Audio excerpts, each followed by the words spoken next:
How to invest in land development. With the amount of paperwork, history and background checks and financial and legal grounds to cover that mineral rights leasing demands, one can conclude that mineral rights leasing transactions should not be taken lightly. Many issues have to be considered when opting to lease your mineral rights to oil and gas companies. The major component of mineral rights lease transactions that you really have to dig into is the legal aspects of the negotiations.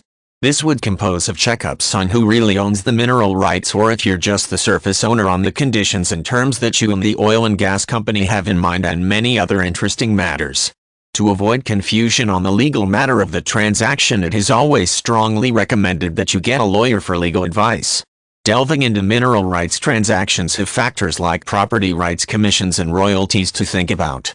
All these can be very baffling to people who are not familiar with how the negotiations of mineral rights leasing go. Legal counsel can help you understand the terms of such transactions.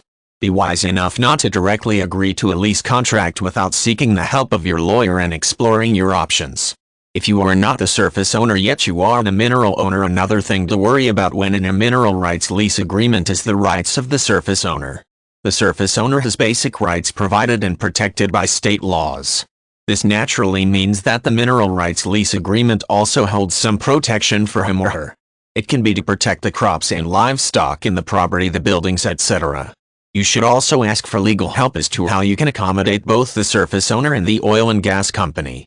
The most important thing in a mineral rights leasing agreement is the contract to which all parties will base their actions, explorations and excavations. Both buyers and sellers are strongly advised to ask for their lawyer's help when studying their options and making the contract. The contract should be derived in a way that all parties benefit from the lease equitably. For a good financial outcome and for the protection of your rights and property, you and your lawyer should take in all factors and build up competent negotiations by which the other parties can be satisfied too.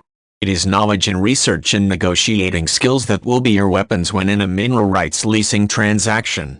Remember to check upon your ownership rights and always consult with your lawyer before jumping into a lease agreement. It is a tiresome and troublesome task to go deep into the words of a lease contract, but you will see that it will be worth it in the end. True, there will still be arguments and disputes in the future. But as long as the contract clearly states your terms and agreements, then it can be settled as soon as possible.